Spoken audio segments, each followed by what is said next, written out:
Then who tell about their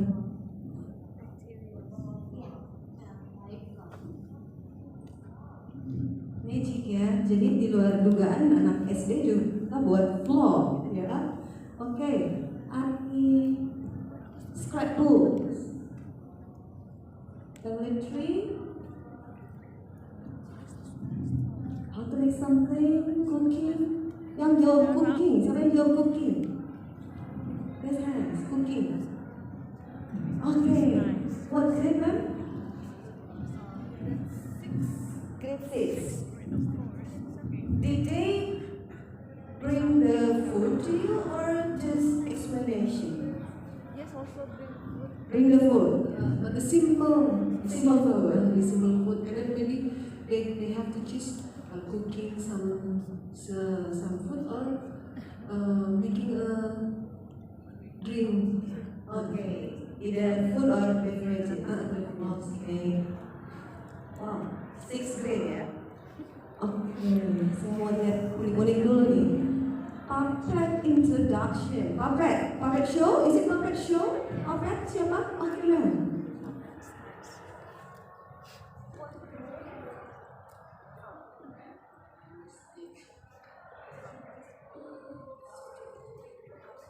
Teacher showed the puppet.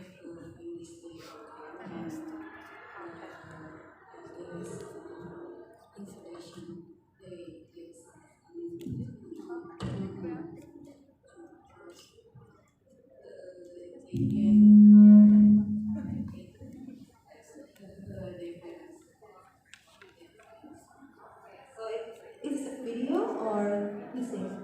Oh, video with puppet. Okay, thank you. Okay, let me see the smallest one. Dancing, singing, okay then, thank you so much. Since then, you have experience using projects a lot. Nah, kita tahu kalau project based learning secara holistik kurikulum Merdeka Belajar juga mengharapkan yang namanya project untuk penguatan profil pelajar Pancasila gitu ya. Tetapi di satu sisi pelajaran bahasa Inggris juga membutuhkan yang namanya sebuah proyek untuk implementasi penggunaan bahasanya. Nah, mungkin tidak proyek yang kita buat untuk bahasa Inggris juga sebagai bentuk proyek untuk penguatan profil Pancasila. Oke. Sangat mungkin ya. Sekarang tergantung proyeknya apa, level kelasnya berapa, gitu ya, dan kesesuaian kegiatan proyeknya untuk level tersebut. We will know. Thank you for your participation. Sorry ya, saya maju mundur cantik di sini ya.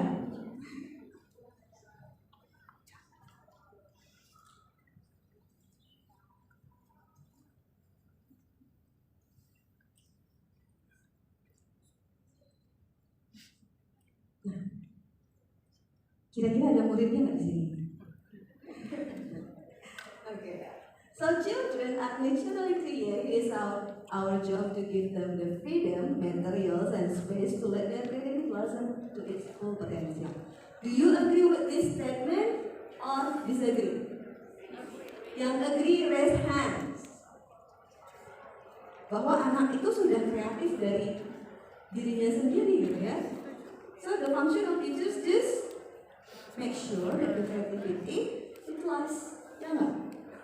Kita memastikan bahwa kreativitas mereka itu tergugah gitu, ya, blossoming, gitu, grow.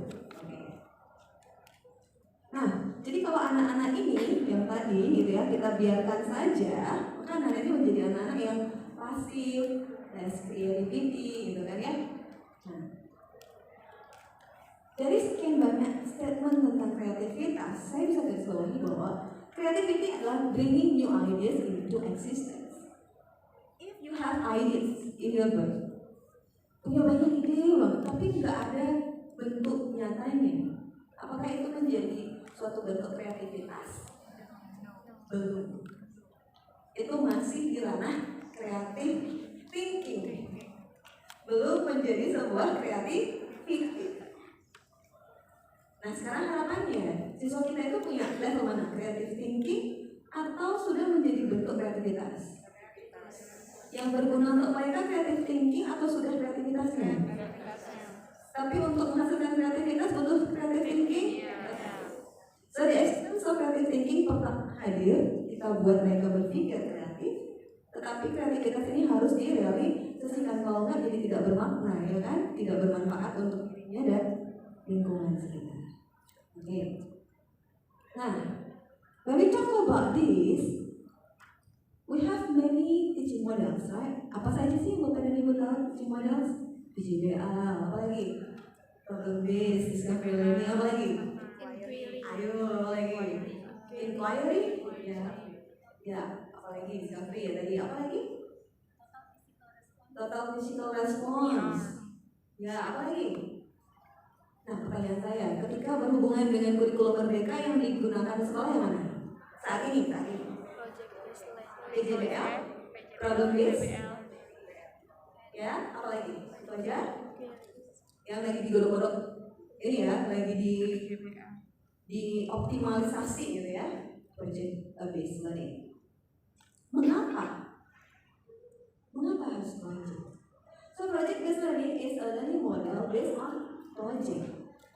Jadi kita ngomongin project berarti ngomongin kreativitas. Kreativitas adalah salah satu profil pelajar Pancasila. Ingat nggak 6 profil pelajar Pancasila? Ingat dong ya, wajib ya. The first one, beriman dan bertakwa pada Tuhan yang Maha Esa dan berakhlak mulia. The second one, Berkebinekaan global. berkebinekaan global. Nah tadi gimana mau global gitu ya? Kalau dia tidak mengetahui lingkungannya, kata Bu Ica, ya kan? Kemudian selanjutnya, the third one, Gotong royong. gotong royong. Bergotong royong itu ada value, having people by heart, gitu ya. Not asking for something else behind, gitu kan? The fourth one, mandiri. Nah ini pertanyaan saya. Bapak dan Ibu pernah nggak curious anak-anak tersebut mengerjakan proyek yang dibuat secara mandiri atau by house? Ragu-ragu nggak? Nah, itu berarti kita harus membentuk attitude siswa kita, ya kan ya? Bagaimana bahwa siswa itu yakin bahwa apapun yang dia kerjakan itu menunjukkan kualitas dirinya, bukannya mengandalkan orang lain, betul kan ya? Karena sampai kapan anak-anak itu akan terus dibantu orang tua untuk mengerjakan tugasnya, menyelesaikan proyeknya, kalau kita tidak bisa membentuk anak-anak ini, nah, gitu ya, apapun hasilnya itu karyamu dan kita yang terbaik. Karena kalau kita lihat bahwa ini kurang, ini dibuat jadi begini gitu kan, nunggu perfect dulu gitu. Nah itu akan selalu mengandalkan orang lain untuk mengerjakan accomplishment. Yang kelima, Kreatif. keenam, Bernalar kritis. bernalar kritis. Oke, critical thinking and creativity, gitu ya. So itulah mengapa PJBL merupakan salah satu model pembelajaran yang diharapkan digunakan untuk mendukung kurikulum merdeka. So PJBL kita lihat bahwa in which students are exposed to meaningful real world problems. Tujuan dari PJBL itu adalah solving problems actually. Problem based learning itu kan berdasarkan masalah jadi pelajaran. Tapi kalau PJBL solving the problems with something real. Jadi solusinya real, eksis ya. Jadi bisa dibilang sebenarnya problem based and project based itu hampir berdekatan. Problem based dulu, setelah problemnya oke solusinya ada ini, itu masih setara dengan problem based. Nah, solusi ini realisasinya mana? Maka dia akan menjadi PJBL. Misalnya nih, lingkungan kotor, solusinya adalah gotong royong bersihkan lingkungan, itu masih dalam hal solusi. Ketika itu dijadikan sebagai ayo kita bersih-bersih, itu menjadi sebuah project, gitu ya. Oke. So to find or create solution to this problem collaboratively. Jadi harapan dari PJBL, siswa tidak hanya bekerja mandiri, tapi juga bisa berkolaborasi, gitu ya. Oke, next. I believe you understand about this, or you have ideas about this, or you have not about this, but I just would like to remind again about this. So, what are the characteristics of PGBL atau Project Based Learning? Authenticity. Jika masalah ataupun condition ataupun tantangan yang diberikan di kelas tidak autentik, berarti itu belum PGBL. Jadi kalau PGBL yang Bapak dan Ibu inginkan itu PGBL benar-benar PGBL, itu harusnya adalah authentic real problems, ya. Real problems, real conditions, real situation, real issues, maka itulah PGBL. Next, collaboration, value diverse perspective, interpersonal skill. Jadi bagaimana proyek itu membuat mereka bisa hidup di masyarakat dengan orang lain. Karena siswa kita kan anggota masyarakat juga ya, anggota keluarga, anggota sekolah, gitu kan. And next one, critical thinking and problem solving. Jadi kita bisa lihat bahwa PGBL itu adalah rangkaian dari problem based learning, gitu ya. Bisa dibilang lanjutannya gitu. Atau dalam perspektif yang berbeda gitu ya. Next, honors and engagement. Nah ini nih, kemandirian ada di sini, ya kan? Kreativitas ada di sini. Gitu. Bergotong royong ada? Ada. Apalagi? Beriman dan bertakwa, iya kalau jujur dia pasti beriman dan bertakwa kepada Tuhan gitu ya, melakukan sesuatu sepenuh hati. Kemudian berkebinekaan global, ada nggak di sini? Ada. Jadi ketika kita mampu mengimplementasikan project base, itu sebenarnya kita sudah bisa, mungkin tidak 100%, tetapi hampir memenuhi profil pelajar Pancasila. Tapi kita penuhi otentik nggak? Gitu ya. Ada kolaborasi dengan pihak luar atau pihak lain selain dirinya. Bagaimana caranya berkolaborasi? Presenting, gitu ya, socializing, gitu. Oke, honesty and engagement. Ini tantangan guru. Bagaimana membuat siswanya nggak kabur dari kelas bahasa Inggris, gitu ya. Aduh datang nih miss ini gitu, bahasa Inggris datang ya. Ayo kita kabur gitu ya. Atau pura-pura nggak dengar. Oke, next. Benefit of project ini kurang lebih ya, I believe you know what it is. Enhance language skill development pasti ya. Kemudian second one, increase motivation and engagement. Hands-on activities itu buat orang engage. Bapak dan Ibu lebih pilih mana? Baca atau melakukannya? Ya kan, kita aja orang dewasa kalau mau belajar langsung praktek lebih ingat gitu ya, lebih suka ketimbang mendengarkan aja bengong gini kan, atau nulis terus tapi tidak melakukan apapun, itu pasti tidak menyenangkan untuk semua. Authentic language development of 21st century skill. Jadi creative thinking ada di situ, problem solving juga ya, creativity apa, communication juga ya, collaboration of course, apalagi globalisasi ya. Authentic language use, ya pasti itu syarat BJBL ya, it must be authentic, real situation. Nah, bagaimana caranya membuat itu menjadi authentic?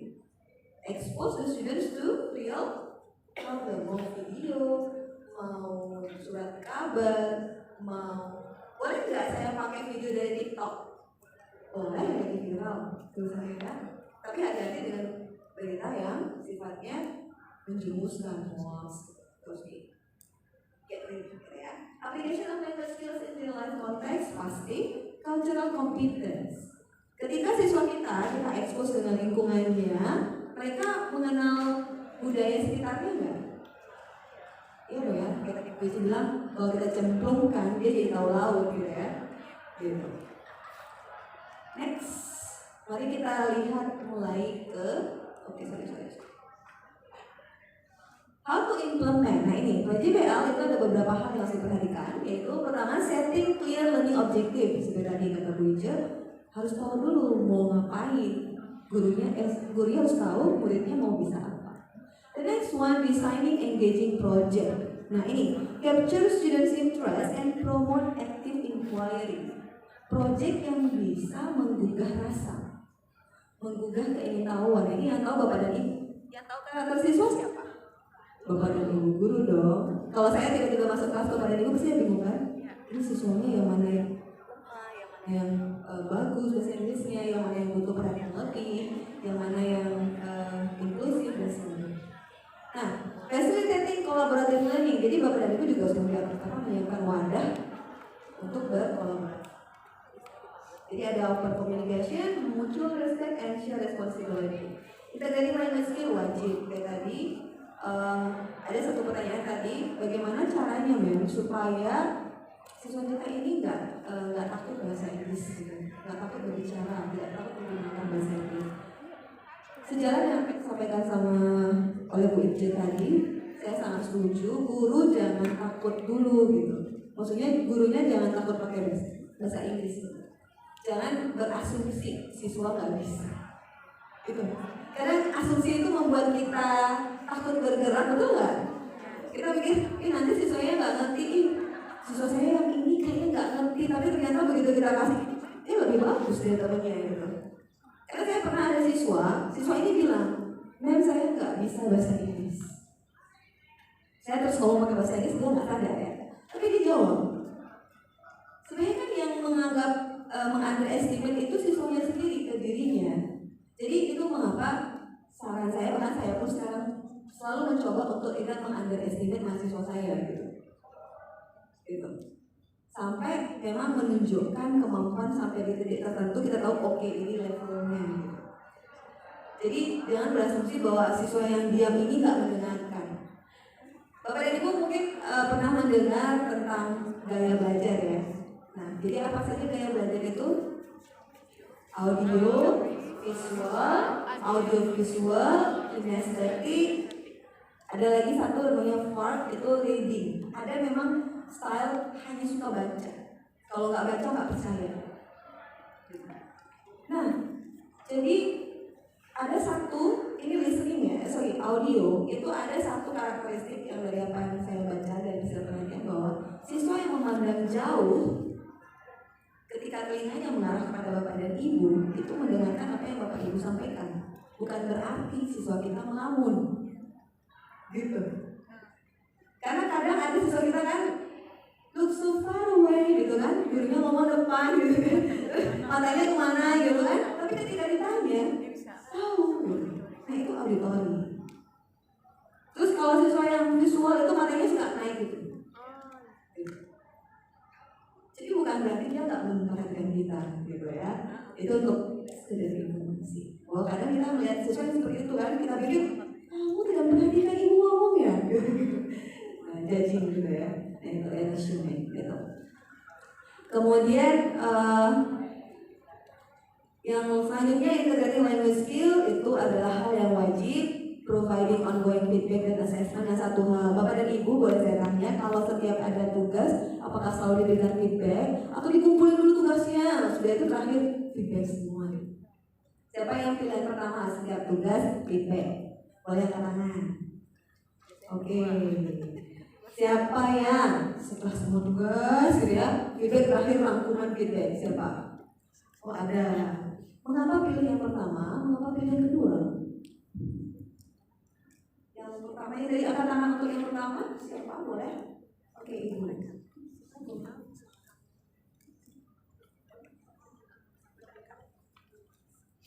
Supaya didengar. Ini sir, sini depan. Ya, silakan. Boleh namanya? Tadi saya lupa tanya nama, maaf ya. Nama saya Mirnawati dari SD Teluk Barat 01. Baiklah. Kalau menurut saya biar feedback itu lebih berpacu ke semangatnya dia, responnya lebih cepat. Kadang kita kalau ditunda-tunda kita suka lupa aja. Kebetulan karena bahasa Inggris kan memegang hampir semua kelas. Iya. Itu aja. Jadi semakin ditunda semakin banyak banyak. lupanya. Iya. Baik. Terima kasih. Ada lagi alasan yang berbeda untuk yang memberikan? Oke, baik, terima kasih. Oke, assalamualaikum warahmatullahi wabarakatuh. Good morning all. My name is Alifa from SDN Jelambar 03 Pagi. So, why I choose giving feedback directly? Because the assessment for learning as for student is very important. So, we can already know about what is the skill and the competence from the student. So, as usual, I always give feedback directly for student. After the assessment. Yeah, after the assessment. Thank you. Yeah, thank you. Next, yang jawab pilihan kedua. Kumpulkan dulu semua tugasnya. Seperti itu dulu ya, silakan. Assalamualaikum warahmatullahi wabarakatuh. Hi everyone, my name is Rahmadini Puspitasari. I come from SDN PPDN in West Jakarta. I choose the second answer because I want to the score of student, and the student have to know they score. After that, I give feedback. Who is the answer false and true, and so on. I think it's enough. Thank you. Assalamualaikum. Okay, thank you. So it means that you do or you give feedback after the assessment directly. Is that what? Okay. For the second answer, Di depan. Oke, kayak ini sih. Assalamualaikum warahmatullahi wabarakatuh. My name is Winda. I'm from SDS Millennium 1. I choose the second choice because main bahasa aja ya. Dan gue bisa mikir grammarnya. Saya memilih di pilihan kedua itu karena saya udah tahu masalah-masalah dari siswa 1, siswa 2, 3. Terus saya kumpulin agar siswa yang lainnya mendapatkan pengetahuan, oh dia salahnya di sini, oh ya gitu ini. Jadi pembekalan juga untuk siswa yang lain, nggak terpacu untuk satu siswa aja. Terima kasih. Oke, thank you Miss Winda. ada lagi yang mau menambahkan? Kenapa pilih? Oke, baik. Satu lagi ya. Belum kalian.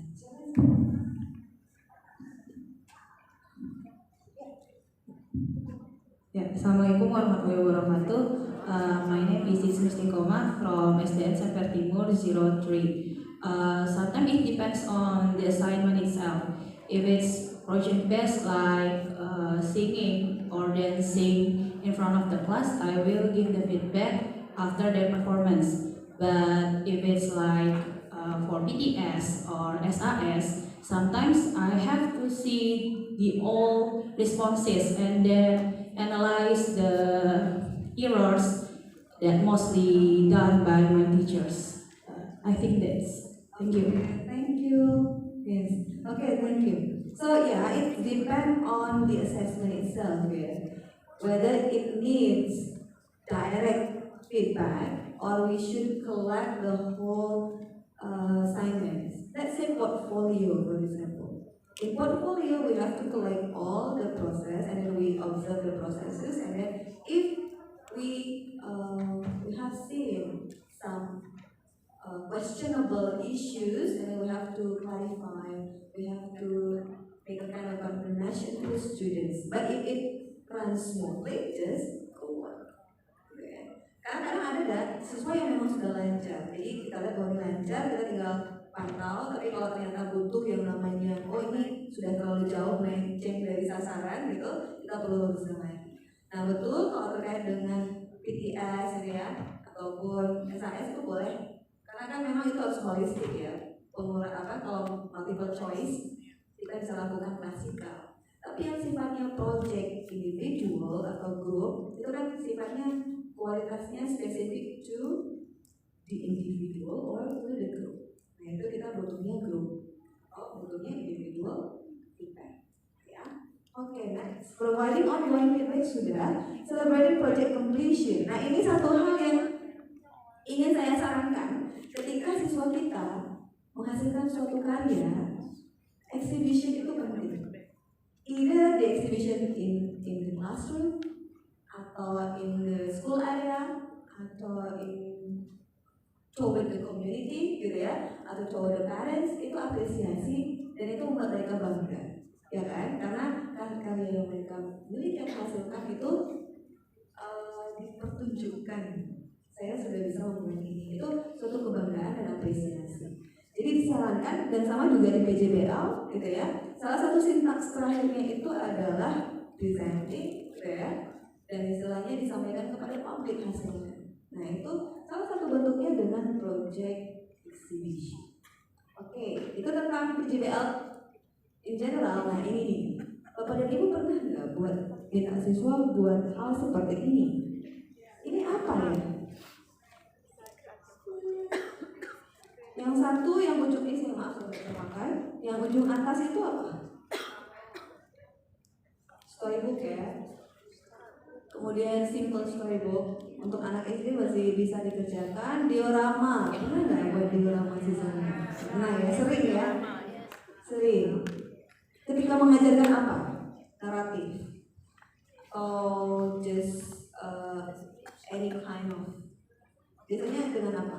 Untuk hal apa? Tesis. Procedural test. Procedural test dengan diorama. Oke. Baik. Kemudian di bawah kick itu bukan kick ya. Itu adalah tulisan mereka dalam bentuk kick. Itu tulisan bukan kue. Bentuknya kue. Ya, jadi mereka belajar numbering gitu ya, seperti itu. And then, nah ini yang ujung, ini namanya lab book. Lab book. Lab book itu sama seperti scrapbook, gitu ya, tapi lebih kepada folded papers. Jadi kertas lipat yang ditumpuk-tumpuk. Jadi kita lihat bahwa begitu dibuka, ada kata-katanya lipat lagi, ada kata lagi gitu ya. Kreativitas mereka. Tentu ini semua disesuaikan dengan level siswa. Gak mungkin kita kasih kelas 1 ya, kelas 2, kelas 6. Levelnya juga diturunkan bahasanya. Gitu. Kemudian, tapi untuk sekolah-sekolah swasta ataupun sekolah-sekolah yang memang English based gitu ya, itu mungkin ini sudah bisa dari kelas 3 itu sudah bisa. Tapi kalau kelas yang akses bahasa Inggrisnya terbatas, levelnya yang diturunkan, tagihannya diturunkan. Mungkin kalau kelas 6 jadi 10 kalimat gitu. Kelas 1 mungkin 1 atau 2 atau bahkan kata-kata saja gitu ya. Jadi buku bergambar. Oke, this is about lab book. Kemudian yang selanjutnya, nah ini sudah mulai dikerjakan, tadi udah ada buat vlog ya. Saya serius nih, jangan-jangan mereka sudah bisa buat yang namanya poster. Sudah buat poster? Sudah. Kelas berapa? 4? Ada yang 4? Ada yang kelas 4 udah buat poster? Kelas 5? Kelas 5 ya? Kelas 6? Udah pasti diharapkan bisa gitu ya. So posters and then infographic, kemudian video, ya kan, buat vlog. Nah saya tanya Bapak dan Ibu, apakah menanya kepada siswa dibantu nggak buat videonya? Pernah ditanya nggak? Atau percaya saja? Yang mana Bapak dan Ibu? Percaya saja.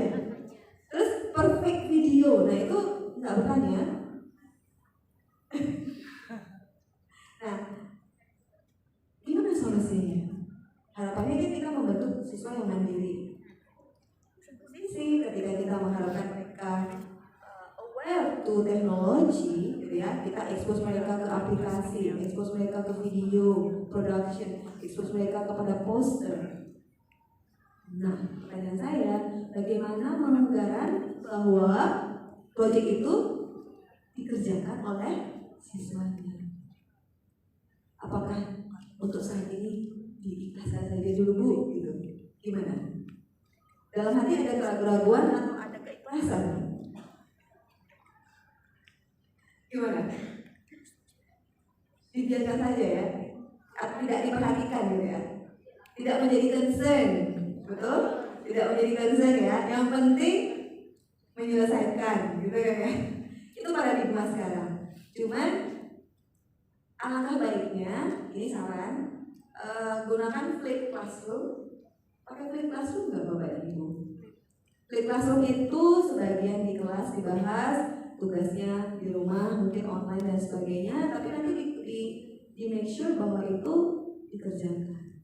Atau misalnya kalau ketika buat video, sebagian itu draftnya udah kelihatan di sekolah. Jangan sampai seutuhnya di rumah. Nah, kalau seperti itu kita jadi apa ya, belum bisa memutuskan bahwa kita sendiri tidak bisa menjamin diri kita bahwa kita membuat siswa kita ini berhasil karena tidak ada bukti nyata gitu ya, belum terbukti gitu. Tapi ketika siswa kita membentuk shaping the information, shaping everything at school, tapi itu belum selesai, kita kasih mereka semangat kerja di rumah, itu pada 50% kita lihat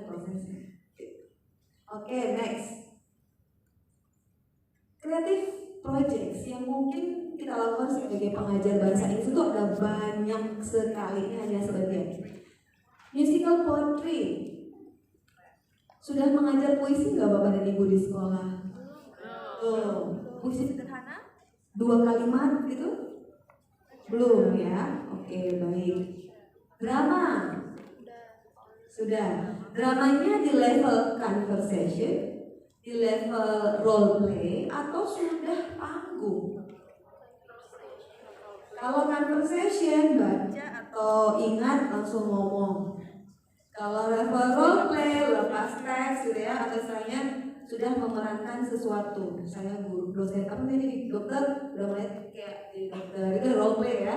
Tapi kalau conversation, how are you today? I'm fine, thank you. Gitu ya. Itu masih hanya mengulang atau repeating. Tapi role play dia sudah jadi, saya jadi dokter ya miss, oke jadi dokter. How's your condition? Like that.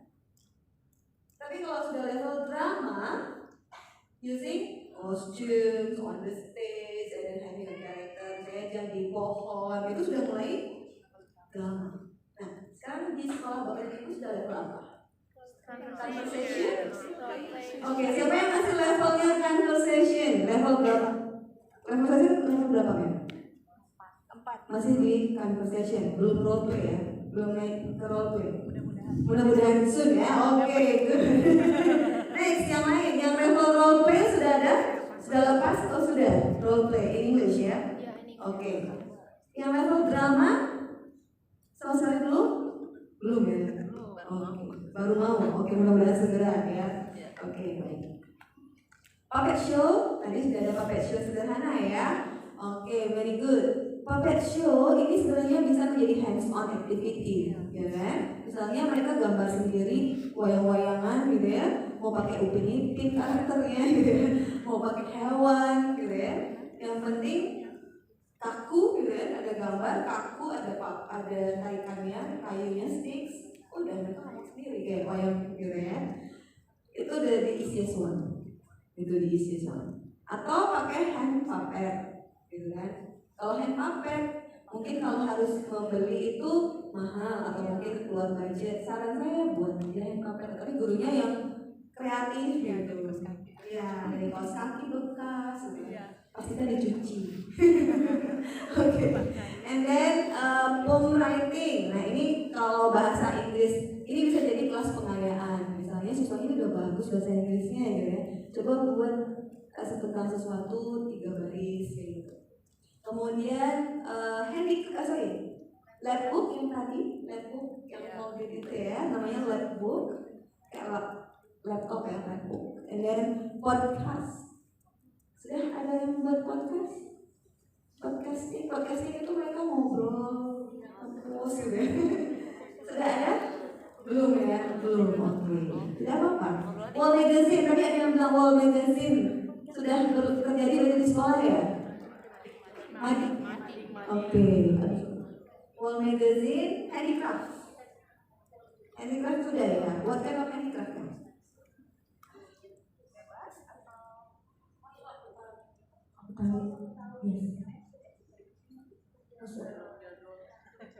Presentation. How to make miniature of the content. Yes. So, 6th grade, House of Betawi. Wow, great ya. Itu sudah ke culture masuk ya. Jadi oke, mantap. Poster sudah masuk poster? Kelas berapa? Kelas 6? 5? 4? 3? Belum 3 ya? Kalau menurut Bapak Ibu, anak-anak yang sekarang Bapak dan Ibu ajar, itu level mereka mampu melakukan sebuah proyek secara utuh di kelas berapa? Mulai? 4 sudah mulai ya? Kalau 3? Belum, harus dibimbing ya? Tapi kalau 4 sudah bisa dilepas? Sudah mulai dilepas ya? Oke, good. Animate video, sudah mulai ada pembuatan video? Nah, oke, aplikasi apa? Aplikasi apa yang dipakai? Ya, Canva. Canmaster. Apa lagi? Ada yang pakai CapCut? CapCut, oke. What else? Master, Canva, apa lagi? Udah mantap siswanya sekarang ya. SD udah pakai itu semua ya. Video Maker, apa lagi? Sorry? Movie Maker, oke. Ya, InShoot boleh. Wah, saya hebat-hebat animasi. Tapi mereka yang kelas berapa itu? Kelas 56 ya, sudah level atas ya. Oke. Flyer sama poster, mind map. Nah, mind map, graphic organizer, pakai nggak? Pakai. Belum? Graphic organizer? Ya, mind mapping itu bisa. So, when we talk about projects, it can be in two forms, handmade or using applications.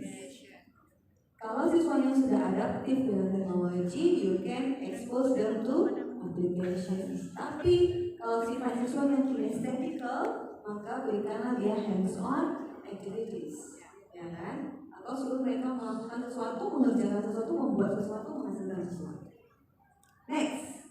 Nah, ini yang menggunakan application, contohnya ya, infographic, mind map, animated presentation video, comic strip.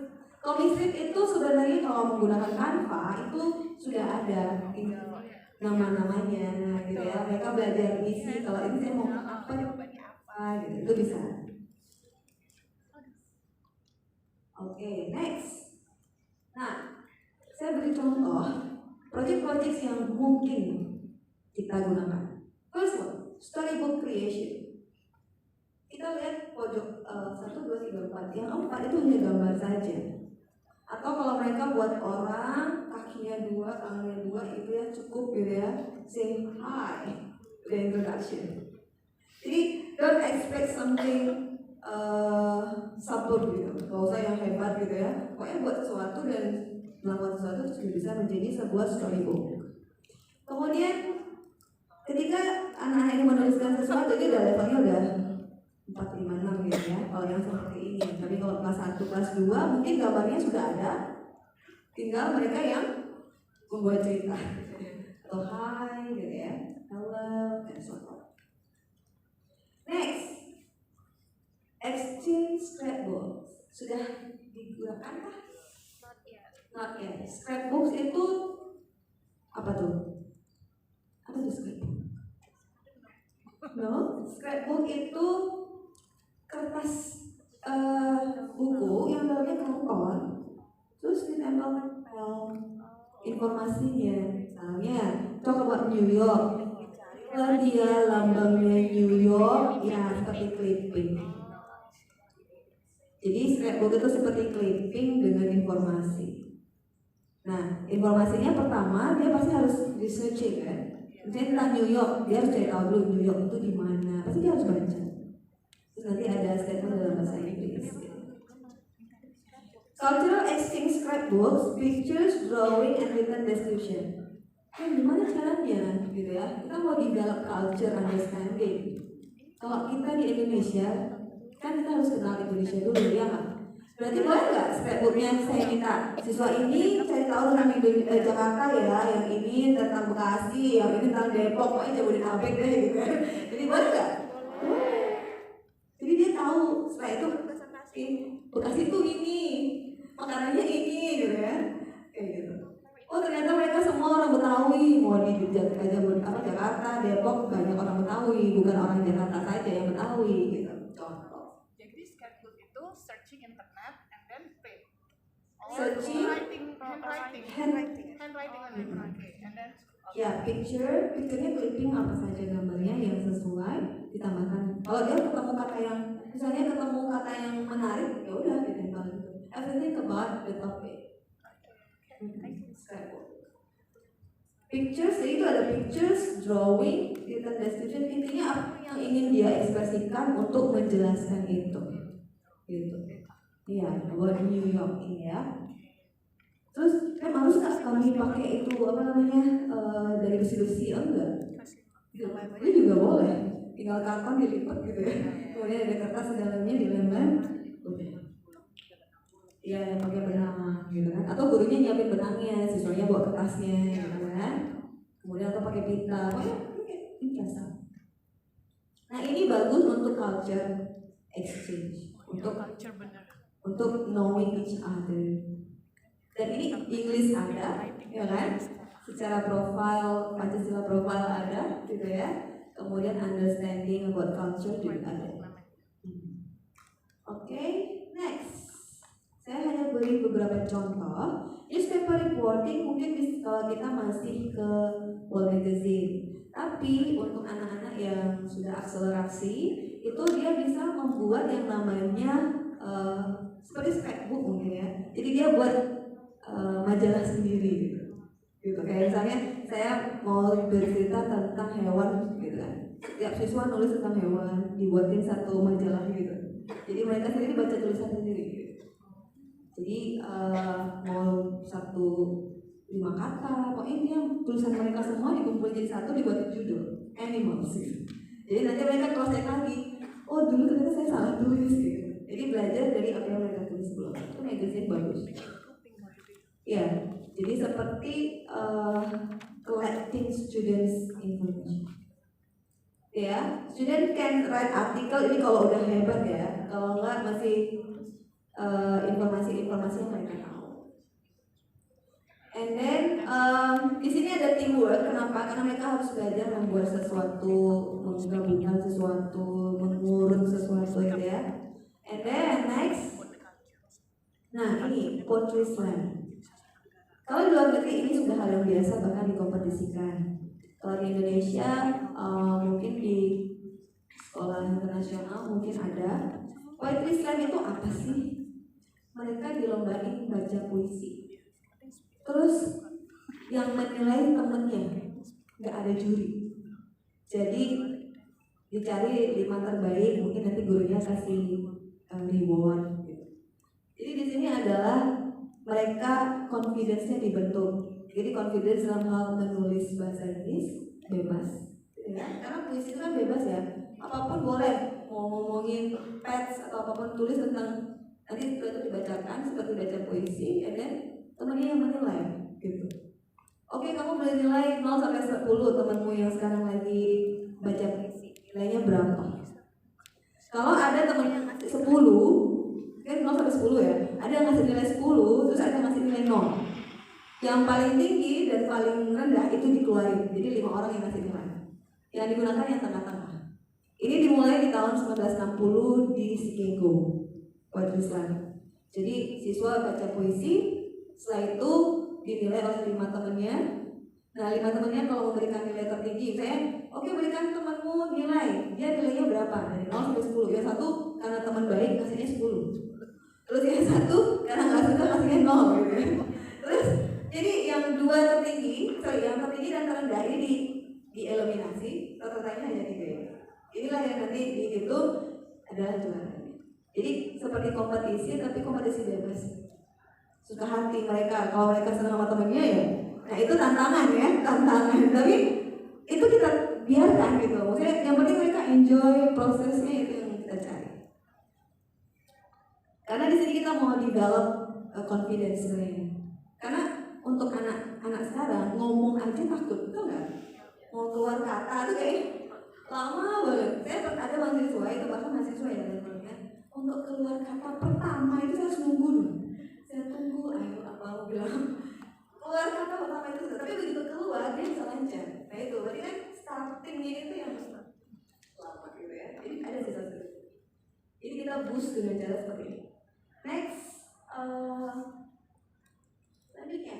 Nah, ya book character dress up day.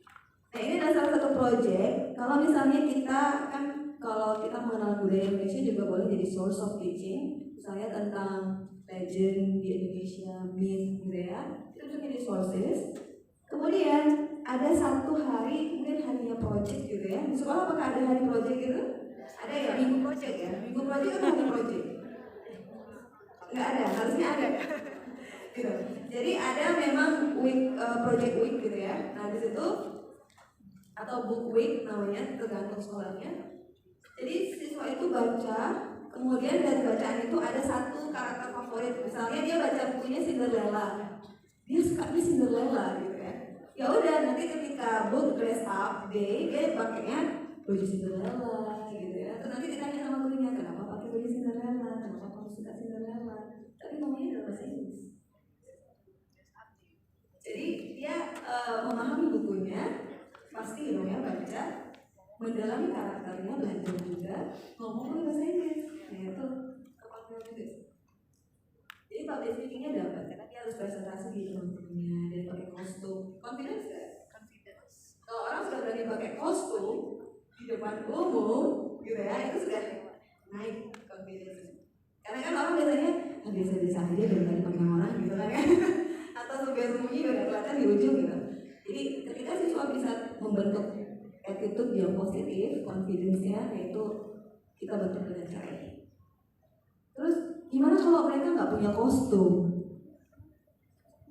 Ada orang gitu? Ya pakai aja cirinya. Iya, recycle. Misalnya mau jadi ayam, ya udah kepala ayam aja buat ini kan? Mau jadi burung, ya udah buatin paruh aja, pakai tali atau sama aja. Yes, recycle. Next, nah this one, environmental awareness campaign. Jadi kita dituntut untuk profil Pancasila, tapi di satu sisi bahasa Inggris juga harus bagus. Ya udah sekalian aja buat situ, ya kan? Kita bisa buat awareness campaign-nya ini untuk lingkungan. Ini kalau anak-anak sudah diajarkan dengan total physical respon misalnya, sudah diajarkan bahwa jangan injak rumput gitu kan? Oh ini nggak boleh diinjak nih rumputnya. Ayo gimana caranya biar orang nggak injak rumput gitu kan? Itu sudah campaign sederhana untuk anak-anak SD. Ya. Kemudian next one, jadi environmental ini real project based ya. Gimana? Iya. Jadi hal sederhana tapi banyak level yang sudah kita capai.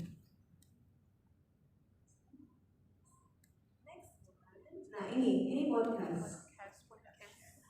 Podcast production ya udah siswa pakai handphone, kalau pakai mikrofon kalau sekolahnya punya mikrofon. Atau kalau sekolahnya misalnya menyediakan sarana bahwa hari ini English Day, siswa boleh nanya apa aja sama gurunya, tapi pakai bahasa Inggris disiapin. Ya, promote speaking and listening skill, betul. Sorry. Historical reenactment. Nah ini, jadi kalau kita peringatan 17 Agustus, nah ini story, tapi satu sisi kita mau memanfaatkan momen. Kan kita dulu harus benar-benar manfaatin momen ya. Karena kalau nggak siswa kehilangan loss di motivation. Nah itu bisa dipakai untuk kita di drama, roleplay, gitu ya, roleplay perang-perangan gitu kan, gitu. Kemudian resampling the historical impact of issue. Next one. Saya belum masuk apa ya. Jadi ada storytelling podcast. Storytelling podcast itu saya kayaknya belum bersih maaf ya. Storytelling ya, gambarnya yang kemarin. Gambarnya salah kayaknya. Storytelling podcast ini sama dengan tadi, cuman dia pakainya di langsung cerita di depan Sendiri ya. Ya. Bisa jadi audio pakai handphone, audio gitu ya, cerita boleh. Tapi kalau mau di video kan juga boleh. Itu ada salah satu bentuk storytelling podcast. Okay, that's about some projects which can combine profile, Pancasila profile and English project at the same time.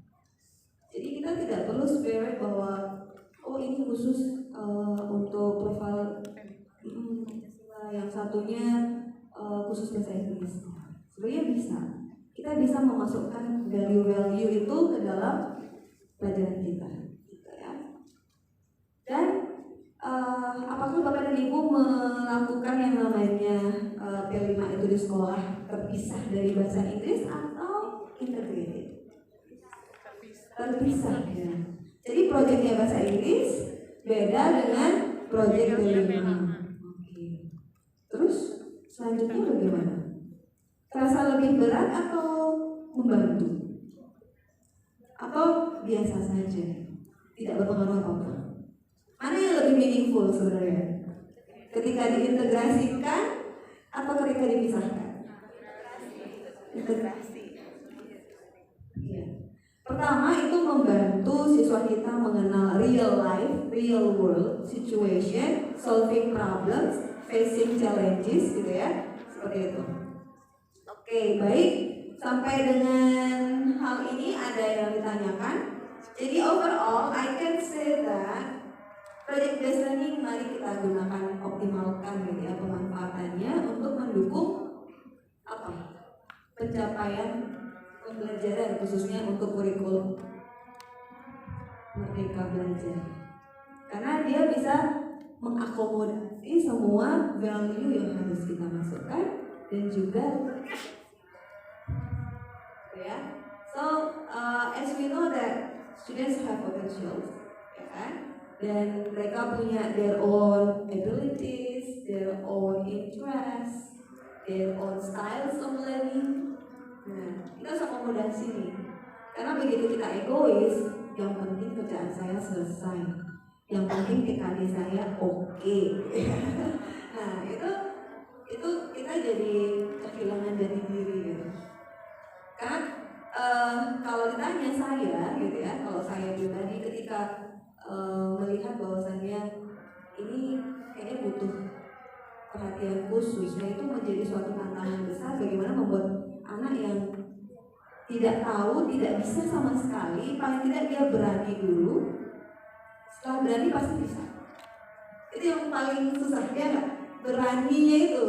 Dan kita pun sebagai guru pun kita juga ditantang. Bapak dan Ibu berani nggak? Gitu ya. Berani dalam hal apa? Use English and accept comments, accept critics, accept suggestion, ya kan ya?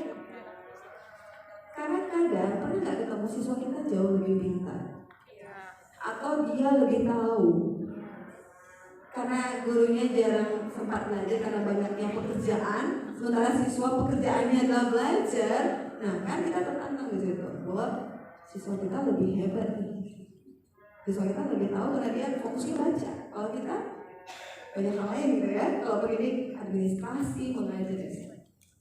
Okay, so I think this is the end of my presentation about projects to help us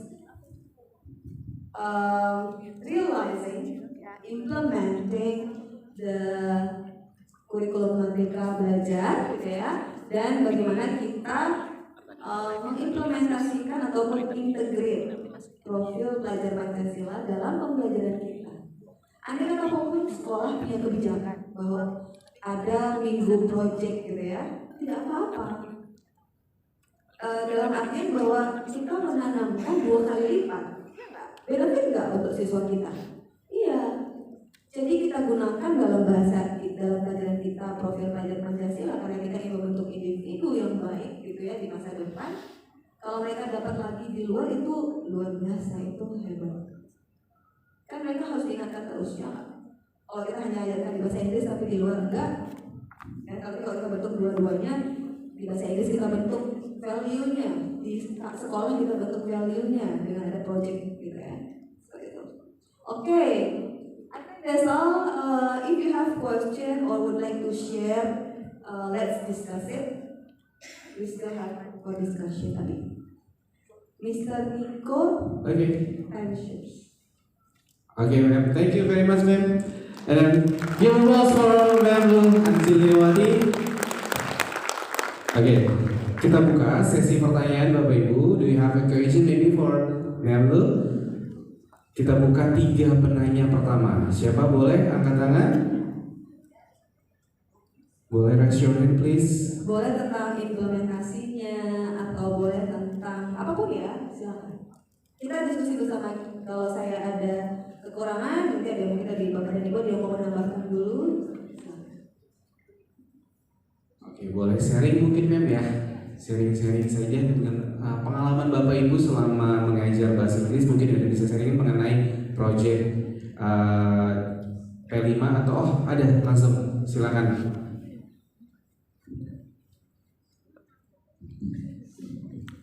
Terima kasih. Assalamualaikum warahmatullahi wabarakatuh.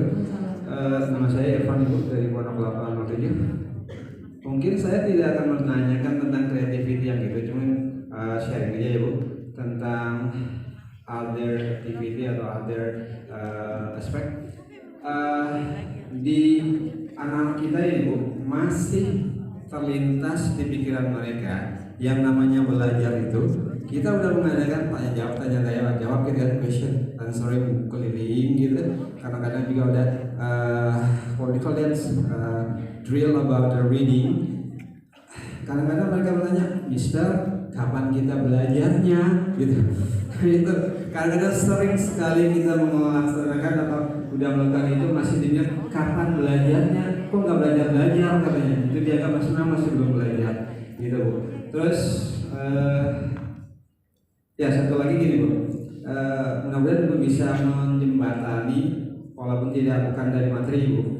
Sepertinya kan dari English Day program dari Pemprov kita ini tiap hari ya bahasa Inggrisnya. Dan then sekarang indikasinya para guru bahasa Inggris yang lulus P3 dioper ke SMP.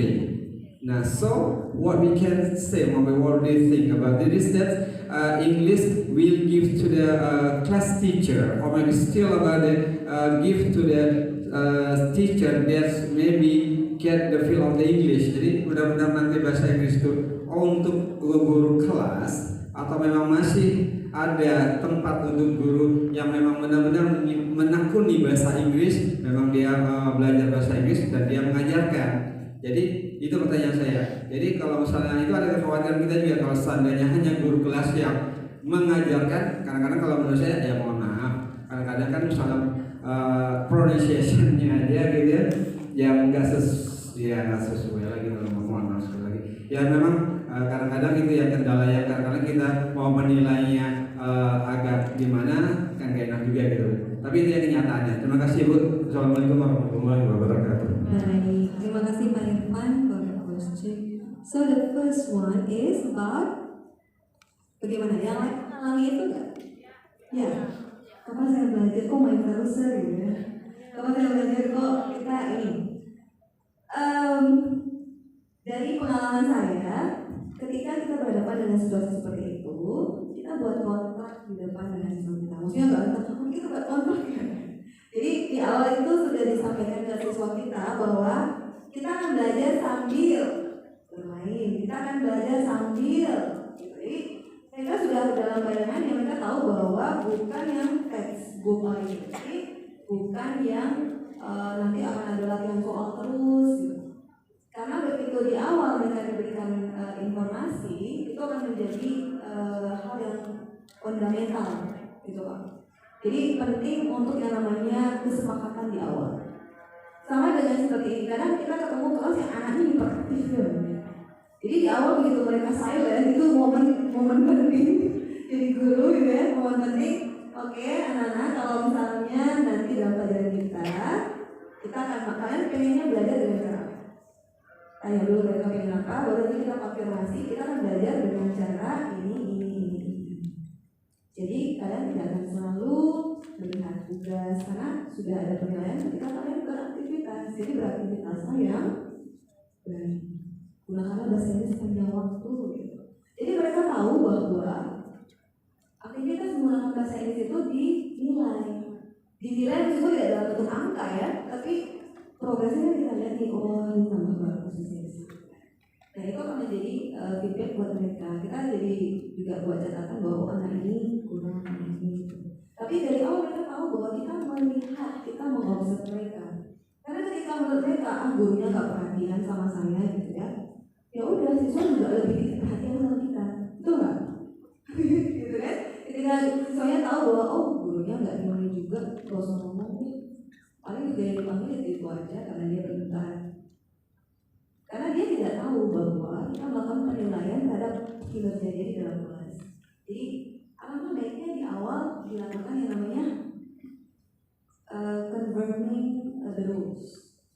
tanpa harus bilang, aturan di kelas saya adalah gitu nggak ya? Tapi dicari tahu dulu siswanya maunya apa, kemudian pengen belajar seperti apa, terus dari sisi kita sebagai pengajar nanti kalian akan belajar dengan cara ini. Mungkin dalam satu pertemuan kalian akan belajar sambil nyanyi gitu, atau nanti ada kegiatan-kegiatan yang rahasia loh gitu. Jadi mereka akan tertantang buat ngapain ya nanti ya gitu ya. Itu untuk yang pertama. Terus untuk yang kedua juga dalam hal P3 ya, guru yang ke SMP. Nah, kalau ini kan sebenarnya terkait dengan aturan pemerintah. Mungkin dengan demikian harapannya saat ini kebutuhan guru bahasa Inggris di SMP lebih dirasa mendesak. Itu sih Pak, kalau menurut saya.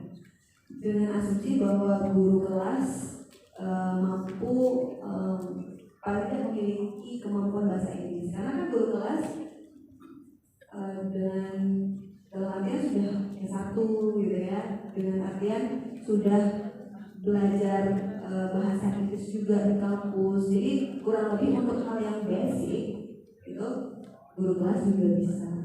Namun kalau Bapak tanya pandangan saya, itu memang harusnya karena ini hal yang mendasar, ini yang menjadi apa ya kalau kita bilang fondasi rumah gitu ya. SD ini fondasi rumah gitu. Harusnya yang fondasi ini yang terbaik gitu. Karena ketika bentukan dasarnya kuat, semuanya nggak mungkin roboh. Karena kalau di SD pengajarannya asal-asalan, semakin naik itu siswa bisa trauma belajar, nggak mau belajar bahasa Inggris, atau bahkan tidak mampu menguasai bahasa Inggris, bahkan hal yang sederhana. Karena ini enggak kuat gitu. Jadi kalaupun misalnya, kalau boleh saya sarankan, kalaupun misalnya itu terjadi, maksudnya memang di sekolah tersebut hanya guru kelas yang diarahkan untuk menjadi guru bahasa Inggris, dibilang sementara ini jadi permanen ya gitu. Tetapi saran saya gurunya yang mengupayakan peningkatan kompetensi gitu kan. Baik itu dengan cara belajar autodidak atau mengikuti yang namanya peningkatan kualitas ya, mau ikut kursus, mau ikut pelatihan, intinya improve bahasa Inggris jika itu memang terjadi. Karena itu merupakan suatu beban, ya kan ya? Karena fondasi ini sangat, kayak tadi saya bilang, itu hal yang fundamental. Jadi kita tidak boleh memberikan landasan yang tidak stabil. Betul seperti kata Bapak, kalau yang jarang bicara bahasa Inggris mungkin pronunciation-nya kurang tepat gitu ya. Kemudian yang selanjutnya pilihan katanya kurang tepat. Itu karena tapi dua hal itu penting. Dan kemudian bahkan mungkin saja informasi yang disampaikan keliru. Ya kan ya? Nah, ini mengapa pertama sebagai pengajar kita harus secara keilmuan kita harus belajar lebih dulu lah gitu sebelum masuk kelas. Kalau itu tantangannya ya, belajar dulu sebelum masuk kelas. Kedua, improve skills secara individu ataupun mungkin dari pihak sekolah memberikan pelatihan atau kursus atau apa. Ini kan tingkatkan kompetensi. Dan kalaupun guru kelas yang menjadi guru bahasa Inggris, ini sangat saya sarankan bahwa jangan membawa pemikiran sebagai guru kelas semua bidang. Maksud saya khusus bahasa Inggris karena bahasa Inggris butuh skill gitu, butuh skill. Dan itu harus kuat skillnya. Karena kalau anak yang keliru di awal itu fossilize, dia jadi fosil. Jadi sampai naik pun itu yang dia bawa. Karena kan kekuatannya tadi, akselerasi otak anak kecil itu, anak-anak itu lebih kuat dan lebih mengingat. Kalau yang diingat yang keliru, semakin dewasa dia mungkin bisa memilah ya. Tapi karena yang diingat lebih otomatis yang waktu dia anak-anak, yang otomatis keluar itu kesalahan yang waktu anak-anak gitu. Meskipun nanti dia bisa belajar lagi membentuk dirinya, bisa pasti bisa kalau kamu belajar. Cuman tidak bilang fondasinya harus kuat. Itu saran dari saya ya Pak. Kalaupun guru kelas tidak masalah kalau memang itu harus terjadi gitu ya. Namun itu tadi tingkatkan kompetensi dan rajin latihan. Dan satu hal, jangan takut salah. Karena kalau kita udah takut, nanti saya salah gitu, udah jadinya ngajarnya bahasa Indonesia, nggak ngajar bahasa Inggris lagi. Gitu. Oke, baik, itu saja. Sudah terjawab Pak? Terima kasih. Oke, anything else? Ada lagi? Assalamualaikum warahmatullahi wabarakatuh. My name is Nurmayanti from SDN 02 Pagi. Before it, thank you very much for this project. I will know about the kinds of project. Thank you for this. Okay, we are in SDN. We have so many knowledge about the English. So can we make project for 3 months, or 6 months, or for 1 month? And for the second one, for the poetry, the student cannot make the poetry. If they can make the poetry, can we see the tenses or not, or just arrange the words? Thank you very much, Miss. Sorry, what is your name? Miss Maya. Okay, thank you, Miss Maya, for the question. So in terms of project, first you know the level of your students, the English level I mean. Nah, and then the difficulty level of your project. How long does it take for this quality of student or this level of student to finish one project? Boleh nggak kalau projectnya tiap bulan? Kan tergantung tagihan pembelajarannya.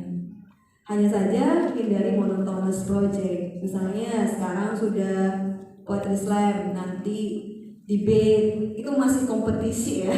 Jadi change the form of the project gitu. Atau projectnya dari kompleks jadi dibuat lebih sederhana atau hal yang sederhana, tapi sebenarnya itu project, mereka nggak tahu itu project atau enggak sebenarnya.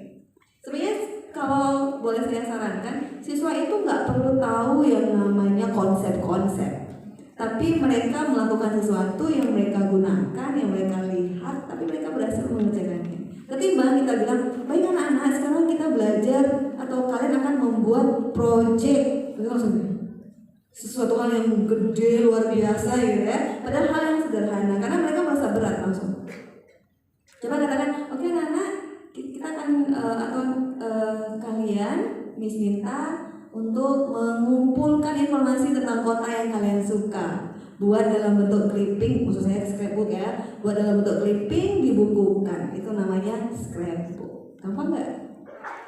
Lebih mudah begitu kan, ketimbang kita bilang kalian akan mengerjakan sebuah project gitu ya. Project itu langsung terlihat sangat besar, sangat sulit, sangat susah. Jadi hindari menggunakan terminologi yang membuat mereka berasumsi. Kan itu tadi ya, kurangi asumsi. Karena asumsi itu membuat jadi ada tekanan, ya kan? Kita pun gini, baik kita akan belajar tentang grammar. Waduh langsung lagi kan, grammar gitu ya. Mana rumus apa lagi sekarang? Jadi sama dengan siswa juga. Kalau saya sering melihat penggunaan kata, oke kita akan belajar tentang simple present. Waduh jangan pernah.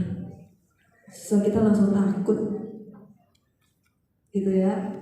Jadi langsung aja kasih contoh, kalau kalian sehari-hari ini lagi ngapain, apa yang dia lakukan tiap hari enggak? Ya habitual.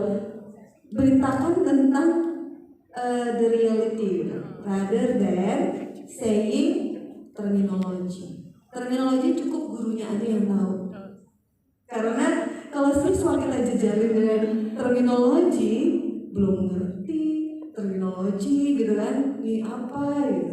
Tapi nanti di ujung ini tadi yang tadi kalian pelajari itu namanya simple present. Nanti aja bakal.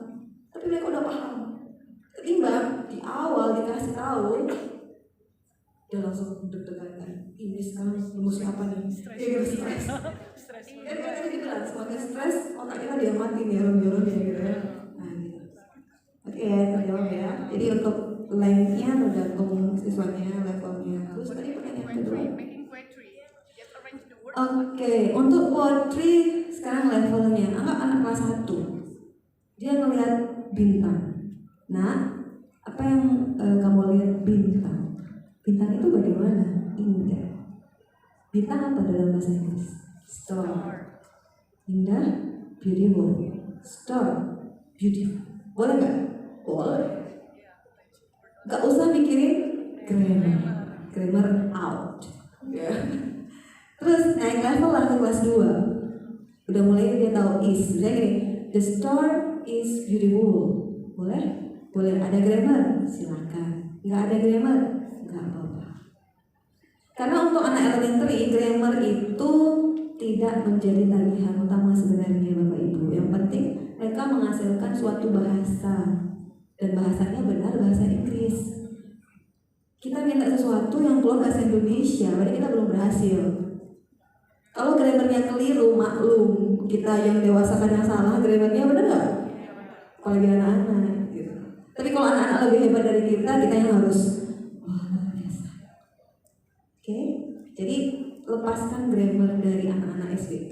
Kalaupun mereka salah, ya tidak menjadi consideration sesungguhnya. Tapi begitu mereka, saya nih, mereka menghasilkan kata 10 kata, tapi grammarnya salah. Terus ada anak yang menghasilkan 3 kata, grammarnya benar. Mana yang lebih bagus?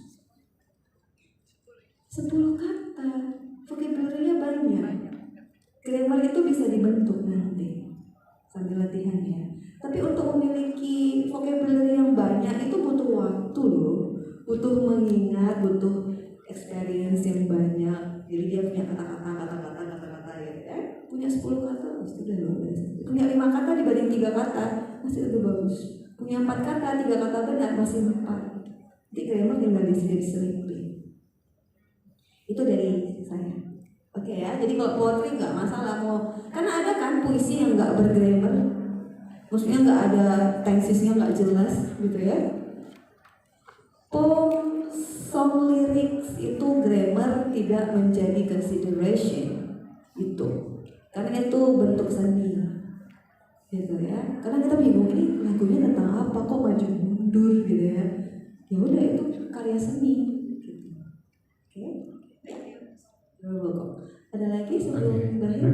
Ya. Seru banget ya, tapi mohon maaf karena waktu yang tidak memisahkan. Baik, terima Jadi mohon kasih. maaf mungkin ada pertanyaan lain kita pending dulu gitu ya.